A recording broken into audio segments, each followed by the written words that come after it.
રાજકોટ મનપાનું નાણાકીય વર્ષનું જે બજેટ છે આજે જાહેર કરવામાં આવ્યું છે. મહિલાઓની સુરક્ષાને ધ્યાનમાં રાખીને 9 જેટલી પિંક બસની શરૂઆત કરવામાં આવશે. 10 કરોડના ખર્ચે રેસકોર્સ સંકુલનું બ્યુટિફિકેશન કરવામાં આવશે. 6 કરોડના ખર્ચે સિનિયર સિટીઝન્સના નામે વૃક્ષારોપણ કરવામાં આવશે. 10 કરોડ એના ખર્ચે જે નાના મોવા બ્રિજ નીચે વધુ એક ગેમ ઝોન પીપીપી ધોરણે બનાવાશે. 100 ઇલેક્ટ્રિક બસ છે તેના માટે ચાર્જિંગ સ્ટેશન્સ બનાવવામાં આવશે. વોર્ડ નંબર 12 માં નવું સ્વિમિંગ પુલ બનાવાશે. વેસ્ટ ઝોનમાં 25 કરોડના ખર્ચે નવું શોપિંગ સેન્ટર તૈયાર થશે. 12.96 કરોડના ખર્ચે વેસ્ટ ઝોનમાં મવડીમાં નવો ફૂડ ઝોન બનાવવામાં આવશે. નમસ્કાર, આપની સાથે હું આકાંક્ષા. તમે જોઈ રહ્યા છો હવે રાજકોટ મનપાનું નાણાકીય વર્ષનું જે બજેટ છે આજે જાહેર કરવામાં આવ્યું છે. આજના વિડીયોમાં મારે એ જ વિષય પર વાત કરવી છે કે ખરેખર કેટલા કરોડનું આ બજેટ જાહેર કરવામાં આવ્યું છે, મંજૂર કરાયું છે, કયા ક્ષેત્રને ધ્યાનમાં રાખીને આ બજેટ છે મંજૂર કરાયું છે, કયા એવા ક્ષેત્ર છે જ્યાં વિકાસની વાત કરવામાં આવી છે. રાજકોટ મહાનગરપાલિકાનું નાણાકીય વર્ષ એટલે 2026-27 આમ તો 3595.70 કરોડનું ડ્રાફ્ટ બજેટ છે એ પહેલા રાખવામાં આવ્યું હતું, પણ પછી એ ડ્રાફ્ટ બજેટ છે તેની સમક્ષ સ્ટેન્ડિંગ કમિટી દ્વારા આજે 3604.90 કરોડનું બજેટ છે એ મંજૂર કરવામાં આવ્યું છે.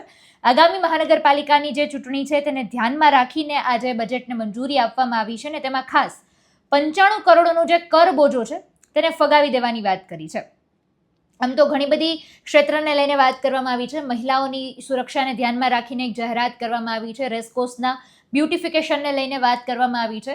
રાજકોટમાં જેટલા પણ નવનિર્માણ પુલ છે, બ્રિજ બની રહ્યા છે તેને લઈને પણ વાત કરવામાં આવી છે અને જે બ્રિજની નીચે ગેમિંગ ઝોન જે બની તો ગયું છે પણ હજુ શરૂ કરવામાં નથી આવ્યો તેને લઈને પણ વાત કરવામાં આવી છે. મહિલાઓની વાત કરીએ, મહિલાઓની સુરક્ષાને ધ્યાનમાં રાખીને 9 જેટલી પિંક બસની શરૂઆત કરવામાં આવશે. પિંક બસ એટલે કે જેમાં મહિલા જ ડ્રાઈવર હોય છે, મહિલા જ કંડક્ટર હોય છે અને તેમાં મહિલાઓ જ સવારી કરી શકે છે. તેમના માટે એ પણ જાહેરાત કરવામાં આવી છે કે તેનો જે વાર્ષિક પાસ છે માત્ર 1000 રૂપિયાના દરથી તેમને કાઢી દેવામાં આવશે અને જે મહિલા પાસે પાસ હશે અને તેની સાથે રહેલું બાળક 12 વર્ષ અથવા તો 12 વર્ષથી નીચેની ઉંમરનું છે તો તે નિઃશુલ્ક તેમાં સવારી કરી શકશે. મિલકત અને પાણી વેરાની વાત કરીએ, 5000 સુધીનું વ્યાજ છે એ માફ કરી દીધું છે.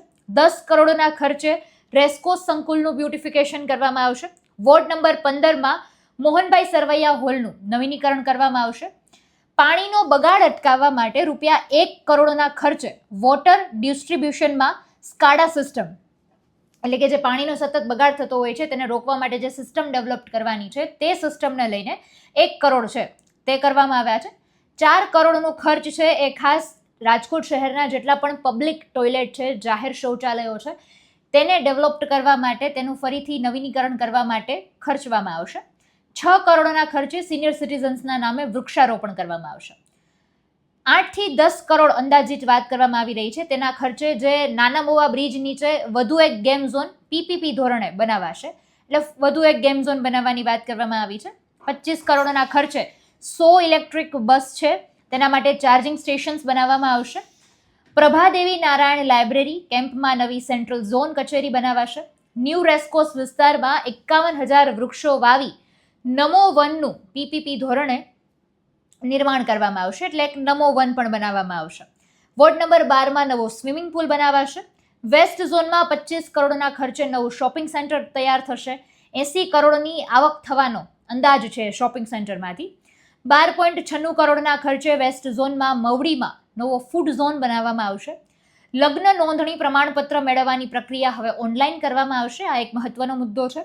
કેન્દ્ર સરકાર દ્વારા 100 ઇલેક્ટ્રિક સિટી બસ ફાળવવામાં આવતા સિટી બસ સેવા પણ વધુ સુદૃઢ બનશે. ચાર્જિંગ સ્ટેશનને લઈને પણ જાહેરાત કરવામાં આવી છે. નવી બસોની ફાળવણી કરવામાં આવશે. મહિલાઓ માટે 9 પિંક બસ દોડાવવામાં આવશે એટલે ટ્રાન્સપોર્ટની જે સુવિધા છે તેને લઈને અગત્યની જાહેરાતો કરવામાં આવી છે. મનપા કોમ્યુનિટી હોલનું બુકિંગ વધુ સરળ બનશે. 90 દિવસના બદલે 180 દિવસ પહેલા અને 30 દિવસના બદલે 90 દિવસ પહેલા બુકિંગ કરવામાં આવશે. ફ્લાવર બેડની ફીમાં હપ્તા પદ્ધતિ અમલમાં મુકાતા અનેક બિલ્ડરોને પણ તેનાથી રાહત મળશે અને રાજકોટમાં નવા જે ભળેલા વિસ્તારો છે તેમાં બ્રિજની જરૂરિયાત અંગે પણ સર્વે કરવામાં આવશે. અત્યારે અગત્યના મુદ્દાઓ બજેટના છે તેને લઈને આજે જાહેરાત કરવામાં આવી છે. ખાસ રાજકોટના રેસકોર્સના સંકુલનું જે બ્યુટિફિકેશનની વાત છે એનું નવીનીકરણ જે કરવામાં આવશે તેમાં અંદરના રસ્તાઓનું રીડિઝાઇનિંગ કરવામાં આવશે. ફૂટપાથ, ઓફ સ્ટ્રીટ પાર્કિંગ, ખાસ એક દિવ્યાંગો માટે પાર્ક તૈયાર કરવામાં આવશે. તબક્કાવાર 10 કરોડની જાહેરાત કરવામાં આવી છે. હોલના નવીનીકરણની વાત કરવામાં આવી છે. આરએમસી સેન્ટ્રલ ઝોનની કચેરી એ કરણપરામાં ખસેડાશે.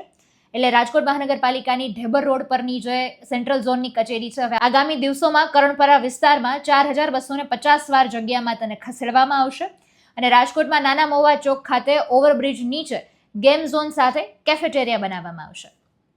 મહત્વના મુદ્દાઓ આટલા છે. મહિલાઓને લઈને જે બસની સેવા શરૂ કરવાની છે તેની જાહેરાત કરવામાં આવી છે. મને અગત્યનો મુદ્દો લાગી રહ્યો છે કારણ કે મહિલાઓની સુરક્ષાને જે ધ્યાનમાં રાખીને યોજના ચાલી રહી છે તેને લઈને અગત્યનું પગલું ગણી શકાય. પણ અત્યારે આટલા કરોડોનું બજેટ મંજૂર કરવામાં આવ્યું છે. રોડ રસ્તાની વાત કરીએ, ઘણી બધી જગ્યાએ પાણીની સમસ્યાઓ પણ ચાલી રહી છે. હજુ પણ હાલમાં ઘણી બધી સમસ્યાઓની સામે રાજકોટ છે એ લડી રહ્યું છે. એટલે આ બધી જ સમસ્યાઓમાંથી રાજકોટવાસીઓને છુટકારો મળે અને ખરેખર દરેક જગ્યાએ જે ડેવલપમેન્ટની જરૂર છે આ ડેવલપમેન્ટ કરવામાં આવે એ આશા રાખી શકીએ. આજે બજેટ જાહેર કરવામાં આવ્યું છે. આવનારા સમયમાં ખબર પડશે કે ખરેખર જાહેર થયેલા બજેટમાંથી કયા ક્ષેત્રમાં કેટલું કામ કરવામાં આવે છે. સમગ્ર બજેટને આપ કઈ રીતે જુઓ છો અને શું લાગે છે કે હવેના કામો કઈ રીતે થશે એ વિશે આપના શું મંતવ્ય છે એ કમેન્ટમાં જણાવજો. ફરી મળીશું. હવે મને રજા આપશો. નમસ્કાર.